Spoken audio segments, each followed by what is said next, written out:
Piggly Wiggly. Shout out Hilton Head. Panther people, what's going on? I'm going to be talking about what I saw in that Baker Mayfield press conference and why I think he's going to be successful here in Carolina.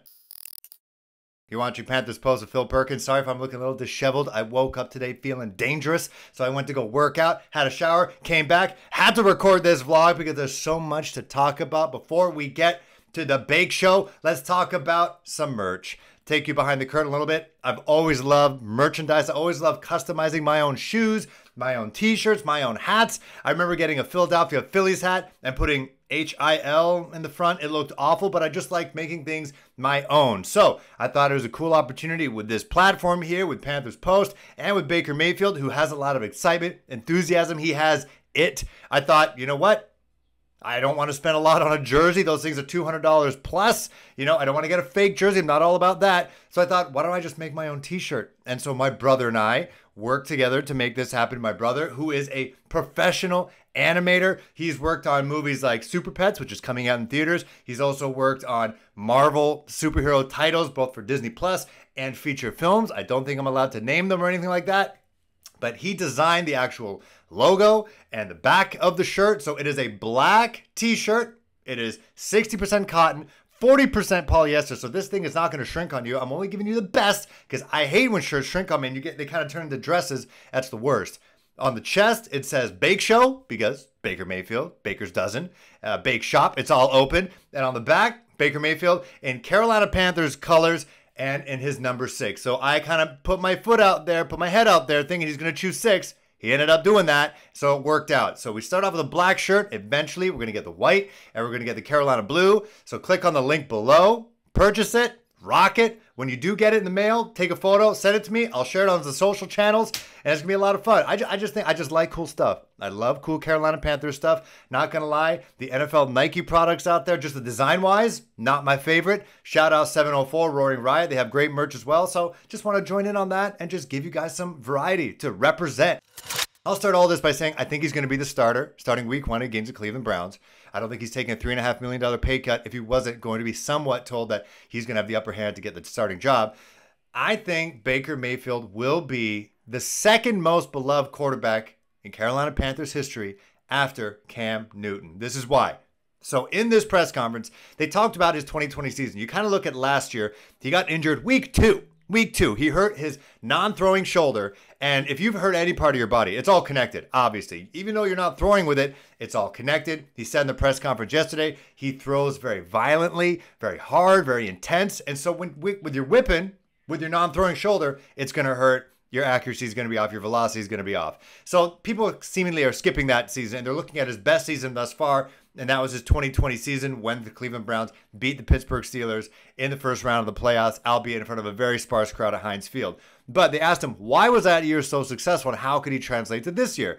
And he talked about because of the pandemic, he was learning this brand new playbook. He said he's learned 4 new playbooks in his 4 years in the NFL. And so he was learning a brand new playbook with some new players via Zoom. And that's just impossible unless you can actually be with the person, be with the players you're playing with. So he said, basically without saying it, as the season went on, you know, you can only learn so much via Zoom. You just had to go play. And he said he was just able to then just kind of revert to just being himself, feeling free, playing the game with that, you know, backyard, alleyway enthusiasm that you do as a kid. And that's what translated to his best season thus far as a pro. Does that sound familiar to anybody? Who had seemingly the most fun playing football that it almost annoyed people? Cam Newton. Cam Newton played the game the way a kid would, a teenager would, and which makes sense why he has so many, youth football camps, because I think when it comes to enthusiasm and love for the game and just purely playing the game because you're having fun, it's Cam Newton and teenage boys, and I think it just works out that way, and I think Baker kind of captures that when he plays, and also when he sees others succeed. There was one video, I forget the year, I think it may have been last year, when he threw a pretty decent touchdown. The guy ran into the end zone, and then Baker comes out of nowhere, camera right, sliding, boom, like that, posing. And it's almost like they obviously choreographed this during practice, but it was that kind of enthusiasm you don't see from guys like a Ryan Tannehill, a Tom Brady. That childish, for lack of better words, enthusiasm while playing the game. So if he can channel that, and while still learning the playbook as best as possible, I think he's going to be very successful with the Panthers quarterback this year. When it comes to picking up the playbook, Baker Mayfield talked about, you can either knock him for this or not, but every single year that he's been in the pros, he's had a new head coach, and so he's had to learn new terminology, new playbook, new scheme, new everything. And I think because of that muscle memory, hey, it's the off season. Now it's heading into training camp, time to pick up a new playbook and let's regurgitate this thing and put it out on the field. But there is some familiarity there. He talked about how James Campen, the offensive line coach with the Carolina Panthers, renowned from guys like Aaron Rodgers, saying that, he was his offensive line coach, that's associate head coach with the Cleveland Browns in 2019. So he knows that terminology. He knows the terms that they use for the offensive line, arguably the most important thing that he needs to understand right off the bat because he needs to stay protected. And that's going to ensure that he has a successful career. So as long as he actually knows that terminology, that's half the battle. The rest of it is just the skill position players and figuring the audibles out there if he has to do that. So I think that's going to help him inch a little bit closer to Sam Darnold in terms of knowledge of this system so that he can succeed with the Panthers. Speaking of that, him and Sam Darnold, I don't know the last time this happened, but you have the first and third overall pick in the same draft year on the same team competing for the same spot. But it doesn't feel like it's going to be a toxic situation like Aaron Rodgers and Brett Favre. I feel like they're going to, obviously they're going to compete, but I feel like there's not a lot of toxic vibes right now. They both went through the draft process together, the combine process, the interviews, the poking, the prodding. Sam Darnold at that point, back in 2018, before the draft, was slated to be the first overall pick to the Browns. Ended up being Baker Mayfield. So you can imagine they kind of kept in touch throughout their careers when it started. They're already setting up a throwing camp with them and some of the skill position players. He did also mention Matt Corral and P.J. Walker. Shouted out P.J. Walker over his career and what he's accomplished so far, which is, you could say, way more difficult than what they all did in terms of trying to, poke, claw and bite and scratch to make your way to the top league in the world. And so, I don't think it's going to be a toxic work environment. In the back of my mind, I'm still hoping at Wofford. I hope that Matt Corral gives them all a run for their money. I think he's kind of got that Baker Mayfield enthusiasm, childhood type of, energy when it comes to playing the game. And so I feel like if he can push, because again, I've said this before, this is a Matt Corral channel. I hope that he can push everybody, if PJ Walker's still on the team, push everybody to heighten their skills in Wofford. And then I think it's going to be super highly contested. But also, again, as I mentioned, not toxic. I was listening to the Move the Sticks podcast. They kind of broke down this situation. And they talked about how it's going to be the joint practices. I believe they have the joint practices with the New England Patriots this year, and I believe the Baltimore Ravens.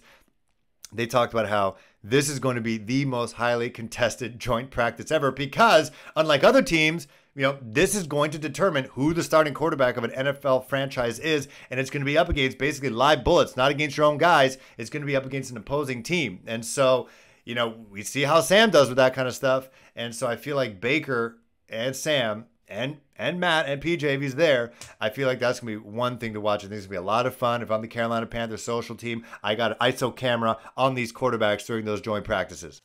He's rocking number 6, so I don't know how much he paid Johnny Hekker for number 6. But again, I'm not saying they're the same player, same person, but Baker's got a little bit of that Johnny Manziel quotability. He knows how to work the room. He knows how to, be friends with everybody, because that was Johnny Manziel's thing. Even after his pro career was done, you always saw him with, other starting caliber NFL players. Everyone just seemed to fight for Johnny Manziel. They liked hanging out with Johnny. Feels like, Baker Mayfield's kind of got that same energy, especially when he was talking about the QB room, kind of giving the flowers to PJ Walker. But then also with Hekker, who was rocking number 6, but something happened behind the scenes, and now Baker rocking number 6. We don't know what Hecker's going to be wearing starting the regular season. But, he kind of, gave him his flowers as well, talking about being a walk-on, talking about being a 4-time All-Pro, and, just kind of giving him that love in front of everybody. Not often you see a quarterback giving love to the punter to the media. So, that's cool there. You could already see he's trying to work the locker room, something that you don't see too much from a Sam Darnold. He's just kind of cool, calm, collected, chill, very approachable guy, no doubt. I'm not in the locker room. I don't know. But at least what we're seeing front-facing on the camera, Baker Mayfield already working on that locker room. Obviously, he got what he wanted out of it. He got his favorite number. But he's also potentially, gaining some trust within some of the, more leadership-type roles in the locker room. So those are the reasons why I think Baker Mayfield is going to be successful, just based on this press conference. Obviously, it's a press conference. It's on Zoom. Doesn't mean anything, but it's all really going to matter during training camp to see how he competes against Sam Darnold, Matt Corral, P.J. Walker.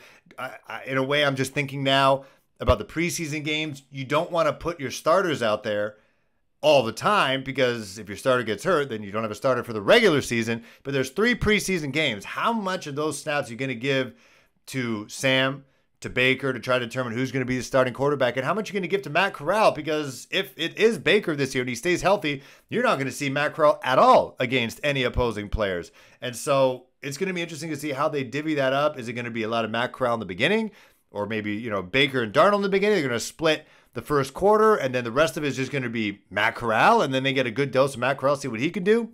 It's going to be quite interesting. But let me know what you guys think is going to make Baker successful or not successful. Is he just, a talky guy? He had success in the league, but is he talking us into believing it? The same way that, Matt Rule and company tried to talk to us to believe into Sam Darnold. What kind of situation we got ourselves in? You let me know. How do you guys think Baker's going to do? I know you guys did a lot of that in the last video. Keep it going. Also, click the link below if you want to catch yourself in a shirt. All right, see you guys next week. Keep pounding.